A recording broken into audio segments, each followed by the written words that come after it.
Hello mga kapasta, Regine po ang pangalan ko.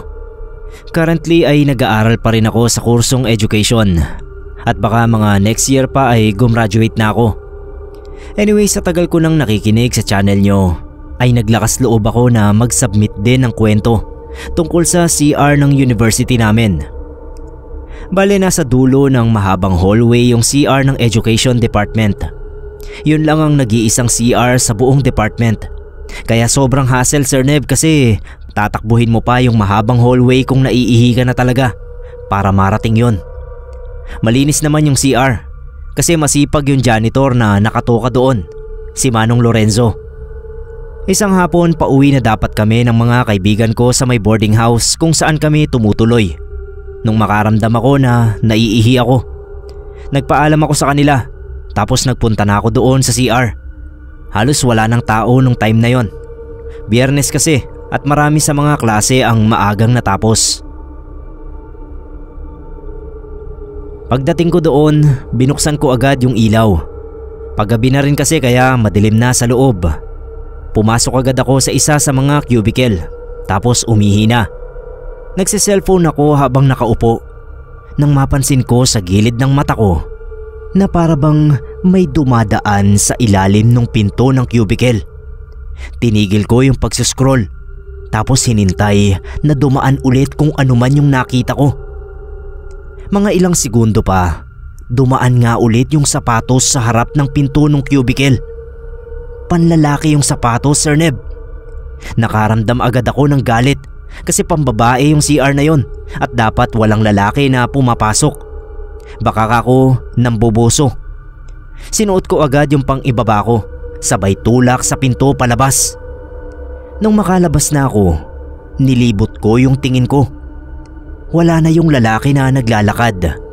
Naglaho lang bigla na imposibleng mangyari kasi hindi ko man lang siya narinig na tumakbo o naglakad para mawala siya ng ganun kabilis. Binuksan ko lahat ng cubicle sa banyo. Wala talaga.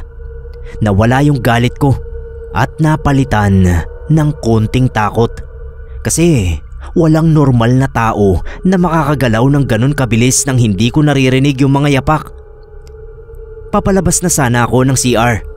Nasa may pinto na ako nang may marinig akong sitsit mula sa loob. Lumingon ako. Doon na ako napasigaw, Sir Neb, na halos masira yung lalamunan ko sa sobrang lakas ng tili ko. Parang nag-echo pa nga sa loob yung sigaw ko. Yung sumisitsit sa akin ay yung lalaki na nakita kong naglalakad pabalik-balik sa harap ng cubicle na pinasukan ko. Pareho yung sapatos nila. Naka-uniform siya na parang katulad ng uniform ng university namin. Pero yung mukha niya parang naaagnas na bangkay. Wala siyang kaliwang mata. Labas na yung bungo niya sa kaliwang pisngi. Sa mas madaling pagdedescribe, para bang nalulusaw yung mukha niya. Pagkatapos kong tumili, umikot ako, sabay takbo ng sobrang bilis sa may hallway. Habang tumatakbo, tumitili pa rin ako sa sobrang takot. Nakita ko na lang na bumaba na pala mula sa second floor yung mga kaibigan ko na naghihintay sa akin. Niyakap ko agad yung isa sa kanila. Umiiyak na ako sa balikat ng kaklase ko. Sinamahan nila ako na makauwi sa may boarding house. Doon ko na kinuwento kung anong nangyari. Ilan sa kanila ang nagsabi na dati pa nga raw talaga ay may naririnig na sila ng mga kwento tungkol sa multo na nagpaparamdam doon sa CR. Madalas daw ay galing yung mga kwento sa mga estudyante na nasa night class. Parang na-trauma talaga ako sa karanasan na yon. Yun ang unang beses na nakakita ako ng multo sa buong buhay ko. Kahit hanggang ngayon, Sir Neb, ay hindi pa rin ako doon nagpupunta para umihi. Kahit umaga o kahit pa may kasama ako. Kapag dumadaan nga ako doon, ay hindi ako tumitingin sa loob. Lagi kong naiisip na baka makita ko ulit yung estudyante na may naaagnas na mukha.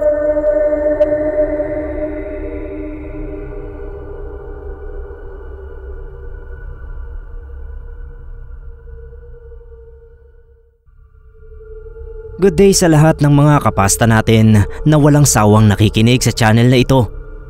Ako nga pala si Paul, 27 years old at sa ngayon ay isa akong college professor dito sa university kung saan din ako nag-aral. 3 years na akong professor dito. Tinatapos ko lang ang masteral course ko at kapag natapos na ay maghahanap ako ng public school kung saan pwede ako makapagturo ng high school. Itong kwento ko, Sir Neb, ay may kinalaman sa faculty room ng university. May mga sabi-sabi kasi na may nagpaparamdam daw sa faculty room na isang magandang babae na naglilibot sa buong room. Sa dami ng professor na nakakita sa babaeng yun, pinangalanan na nila yung babae. Mary ang tawag nila sa kanya. Sabi nila, halos lahat daw ng teacher sa university ay pinakitaan na ni Mary. Kumbaga talagang kilala siya ng mga teachers. Naisip ko nung una baka tinatakot lang ako ng mga co-teacher ko kasi baguhan nga ako noon. Pero napapansin ko rin na walang sino man sa kanila ang tumatambay sa loob ng office. Madalas ang mga paperworks na kailangang gawin ay dinadala nila sa classroom kung saan sila nagtuturo. Tinanong ko yung isa sa mga professor na kasama ko at sabi niya, takot daw kasi sila na makita si Mary. Ibabahagi ko dito, Sir Neb, yung sariling karanasan ko kay Mary. Nangyari yon nung katatapos lang ng mga klase ko, mga 4:30 ng hapon. Wala na akong ibang klase pero may mga kailangan pa akong ipasa na gawain sa dean. Mag-e-end of semester na kasi. Kaya naman rush na yung mga paperworks na kailangang tapusin. Sobrang pagod na pagod ako.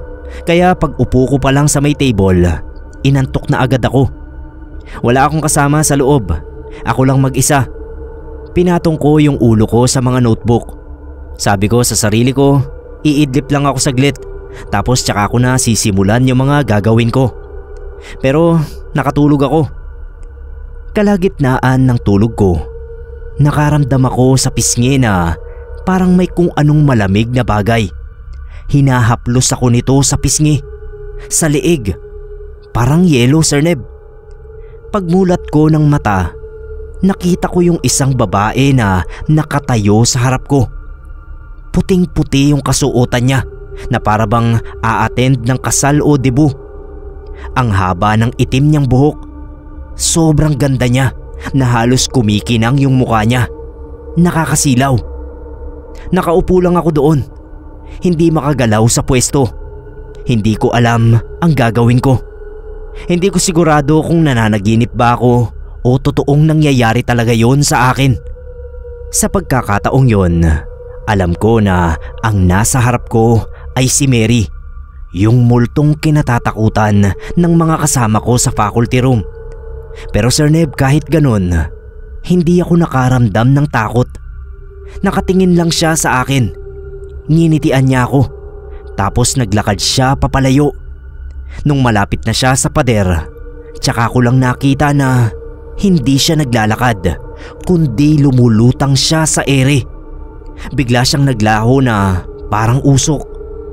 Hindi ko alam kung gaano katagal ako nakaupo doon. Nakatingin lang sa pader kung saan naglaho si Mary. Natauhan lang ako nung may pumasok na isa pang teacher at sinabi na tinatawag daw ako ni Dean. Hindi ko kinuwento sa iba ko pang kasamahan yung naranasan ko. Baka kasi mas lalo silang matakot sa kanya. Wala pa naman akong napabalita na sinaktan o kaya naman ay tinakot ng sobra ni Mary. Sir Neb, hindi ko na ulit nakita si Mary sa loob ng faculty room. Kahit minsan ay sinasadya ko talagang magpaiwan. Ewan ko ba, pero hindi ako nakaramdam ng takot sa kanya. Siguro dahil may mga tulad niya talagang multo na hindi naman kasamaan ang dulot sa ating mga buhay.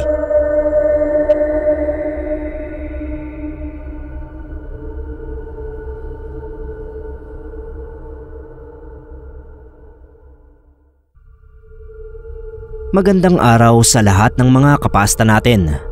Michael po, Sir Neb. Isang janitor dito sa isang university sa probinsya namin.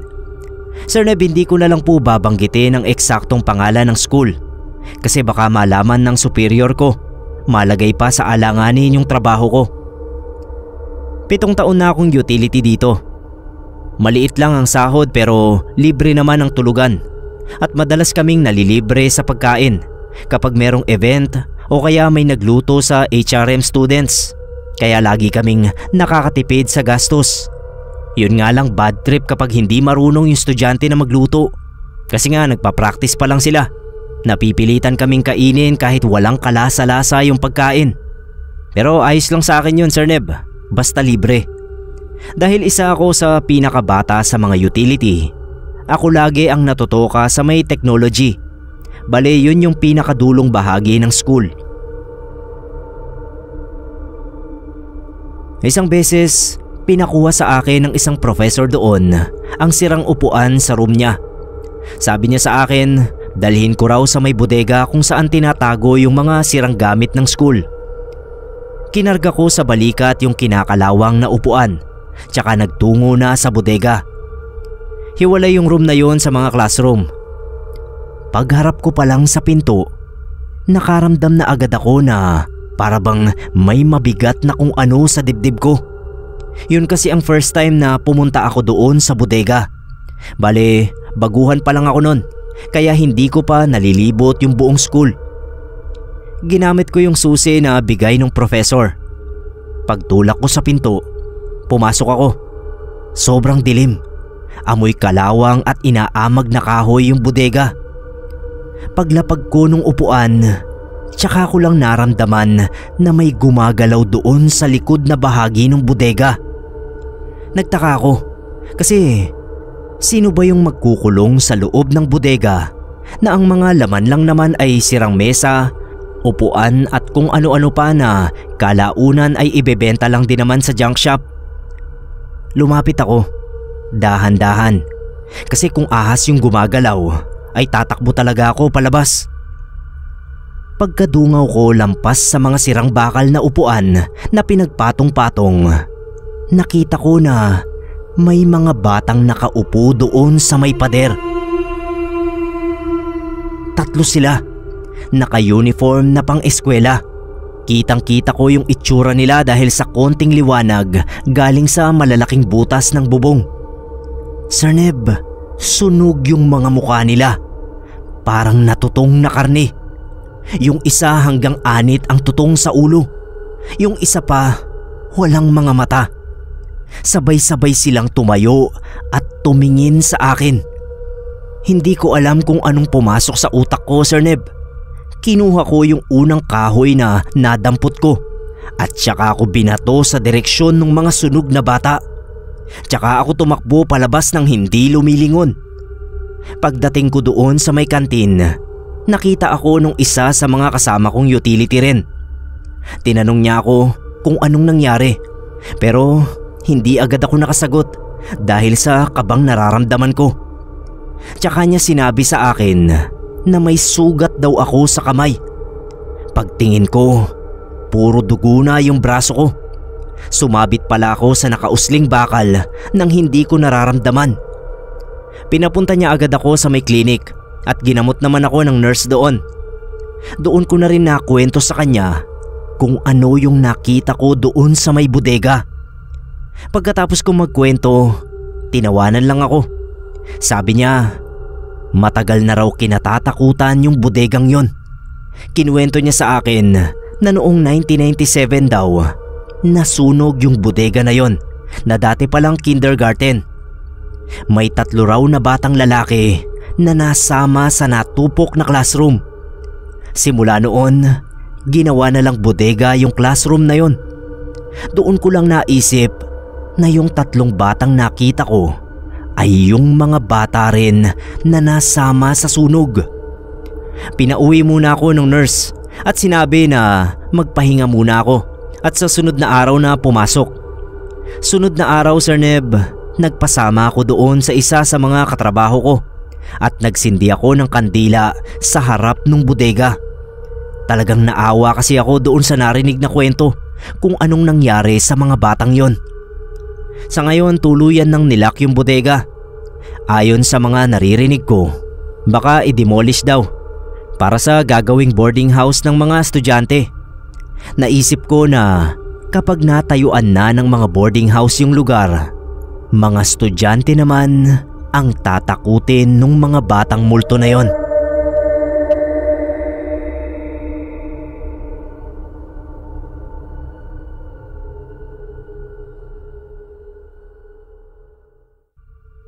Ashley po ang pangalan ko, Sir Neb. Isang eduk 3rd year working student. Sa umaga nag-aaral ako at pagdating ng gabi, nagtatrabaho ako sa isang fast food chain malapit sa amin. Mahirap pagsabayin ang pag-aaral at pagtatrabaho. Pero dahil sa pangarap kong maging isang high school teacher, gagawin ko ang lahat para lang makapagtapos. Matagal na po akong listener dito sa channel nyo. Katunayan nga niyan ay ito lang ang lagi kong inaabangang update sa YouTube. Naisipan ko pong mag-share rin ng kwento kasi alam ko magugustuhan ito ng ibang listeners. Kung magtatanong ka sa mga estudyante dito kung ano ang pinakasikat na lugar sa university namin, sigurado isa lang ang ituturo nila, yung hallway sa engineering department. Located yon sa may 3rd floor ng building. Mahabang hallway na may 5 rooms pero 2 lang ang ginagamit para sa klase. Sikat yung hallway na yon, Sir Neb, dahil sa mga kwentong kalat sa lahat ng estudyante nitong university. First year pa lang ako, naririnig ko na yung tungkol sa mga kwentong multo raw na nagpapakita sa hallway na yon. Lahat ata ng estudyante ay may nakakatakot na kwento sa hallway na minsan naiisip ko baka yung iba ay nag-iimbento na lang para sumabay sa uso. Mula sa kantin, kita mo yung hallway na yon. Kaya kapag kumakain doon yung mga estudyante, madalas na topic sa kwentuhan ay tungkol sa mga multo raw na naglalakad sa may hallway. Ako noon pa man ay hindi na nagpapaniwala sa mga ganyang kwento. Pinalaki ako nila mama na hindi naniniwala sa mga multo. Sabi ni mama lagi sa akin, mas matakot daw ako sa buhay kesa sa patay. Pero nung tumuntong ako ng 2nd year, may nangyari na talaga namang nagpabago ng pananaw ko. May kailangan ako kay Prof. Richard. Pagtanong ko sa may faculty, sabi nung isang guro, nasa may engineering department daw, doon sa 2nd palapag. Habang umaakyat ng hagdan, naalala ko yung mga kwentong multo na usap-usapan ng lahat ng estudyante sa school. Yun ang unang beses na papanhik ako sa 3rd floor ng engineering department. Pag-akyat ko, sobrang tahimik. Hapon na yon, nagsiuwian na halos ng estudyante at lahat ng mga night classes ay nasa unang palapag. Dahan-dahan akong naglakad. Chinecheck ko ang bawat room kung nasaan si Prof. Richard. Wala sa unang room, wala rin sa ikalawa. Hanggang umabot ako sa huling room, hindi ko nakita si Prof. Richard. May hagdan pa paitaas ng rooftop, pero matagal na yung sarado dahil nagiging tambayan ng mga estudyanteng gustong magyosi. Pabalik na ako nun nang makita ko paglingon ko ang isang matandang lalaki na nakatayo doon sa gitna ng hallway. Nabigla ako. Naglakad ako papalapit doon sa lalaki. Pansin ko na nakatitig lang yung lalaki sa akin habang naglalakad ako. Awkward at the same time, tumataas ang balahibo ko sa hindi maipaliwanag na kabang nararamdaman ko. Nung magsalubong kami, nakaramdam ako ng lamig na parang may umihip na malamig na hangin kahit wala naman. Ang talas ng tingin niya sa akin. Binilisan ko yung paglalakad. Ramdam ko pa rin yung tingin niya habang naglalakad ako palayo. Nung paibaba na ako sa hagdan, lumingon ako. Napatalon talaga ako nung makita na nasa harap ko na siya mismo. Kahit hindi ko man lang narinig yung paglalakad niya habang sumusunod siya sa akin. Tumakbo ako pababa. Pinagpaliban ko na muna yung paghahanap kay Prof. Richard dahil sa sobrang takot. Isang linggo after noon, nakita ko sa isang lumang yearbook yung picture ng isang matandang lalaki. Hindi ako pwedeng magkamali, Sir Neb. Siya yung matandang lalaki na nakita ko doon sa hallway. Year 2001 yung yearbook. Tinanong ko yung isa sa guard kung kilala niya yung lalaki. Pero ang sinagot sa akin ng guard, nakita ko raw ba yung lalaki sa may hallway ng engineering department. Sumagot ako ng oo. Doon niya sinabi sa akin na matagal nang patay yung professor na yon. Kinumpirma niya na yung professor na yon ang nagmumulto sa hallway ng engineering department. Nangilabot talaga ako nang marinig yon. Sabi sa akin ng guard, wag daw akong mag-alala dahil hanggang pakita lang naman daw sa mga tao ang kayang gawin ng mga ganoong klaseng multo. Ilang beses nang pinabless ng dean yung hallway, pero magpasa hanggang ngayon ay paminsan-minsan pa ring makikita yung matanda na yon sa may hallway. Nakatayo lang, parang naghihintay ng mga estudyante niya.